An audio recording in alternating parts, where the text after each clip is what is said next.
இப்போ நம்ம பார்க்க போகிறது பார்த்திங்கன்னா எக்ஸசைஸ் 7.1ல் இருக்கக்கூடிய 9th சம் தான் பார்க்குறோம். கொஷின் பாருங்கள். The internal and external diameter of a hollow hemispherical vessel. ஒரு வெசல் ஹெமிஸ்பெரிக்கல் ஷேப்பில் இருக்குது. ஸோ ஹாலோ ஹெமிஸ்பெரிக்கல்ங்கிறதுனால இதுக்கு 2 டயமீட்டர் கொடுத்துருக்காங்க. Internal diameter and external diameter எவ்வளோ கொடுத்துருக்காங்கன்னு பார்த்தீங்கன்னா 20 சென்டிமீட்டர் அண்ட் 28 சென்டிமீட்டர் ரெஸ்பெக்டிவ்லி. அதாவது இன்டர்னல் டயமீட்டரை ஸ்மால் டியில் சொல்லலாம், எக்ஸ்டர்னல் டயமீட்டரை கேபிட்டல் டியில் சொல்லலாம். So internal diameter is 20 centimetre and external diameter is 28 சென்டிமீட்டர்னு சொல்லி கொடுத்துருக்காங்க.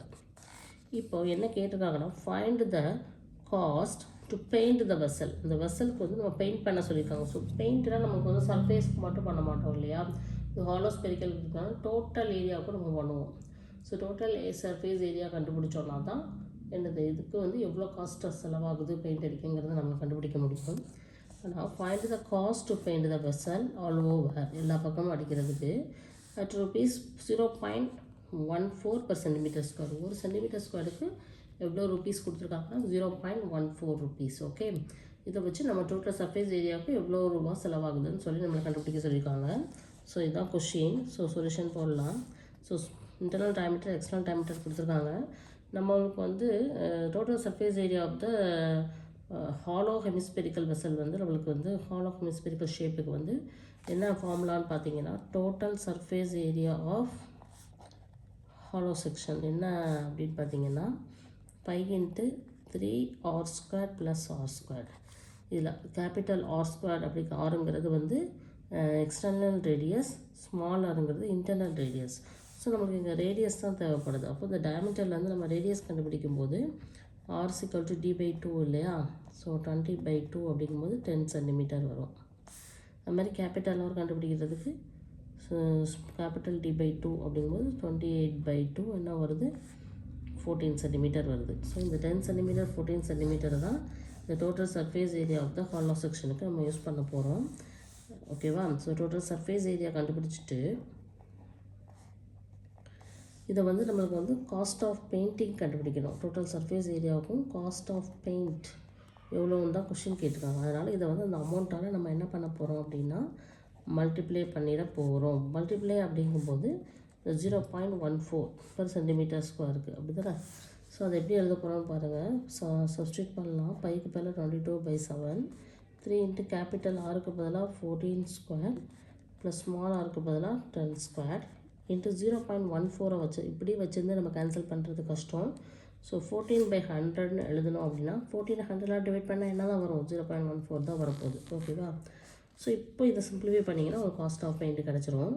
ஸோ 22/7 இன்ட்டு 3 × 14² என்ன வரும் 14 × 14.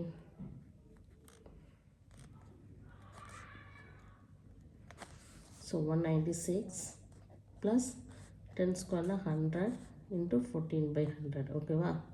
இன்னும் இதை சிம்பிளிஃபை பண்ணுறதா இருந்ததுன்னா 3ஆல் மல்டிப்ளை பண்ணிங்கன்னா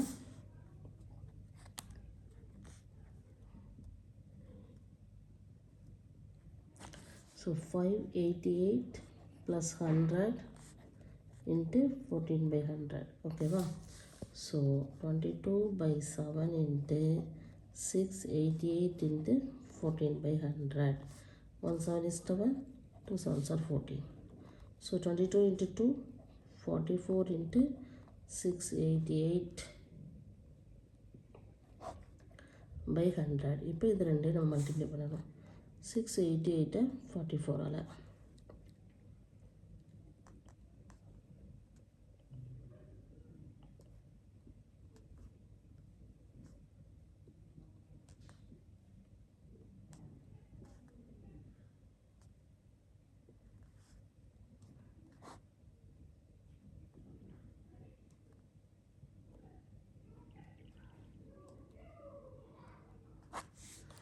ஸோ 30272/100ன்னு வருது.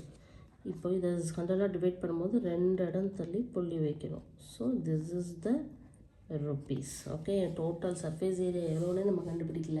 பட் அந்த டோட்டல் சர்ஃபேஸ் ஏரியாவுக்கு வந்து எவ்வளோ ருபீஸ் ஆகுங்கிறத நம்ம கண்டுபிடிச்சிட்டோம். 14/100 ஆல்ரெடி மல்டிப்ளை பண்ணியே நம்ம செஞ்சதுனால காஸ்ட்லேயே நமக்கு ஆன்சர் கிடச்சிடும். ஸோ டோட்டல் பெயிண்ட் பண்ணுறதுக்கு எவ்வளோ செலவாகும்னா 302.72 rupees. ஓகேவா? ஸோ இதுதான் ஆன்சர். Okay, thank you.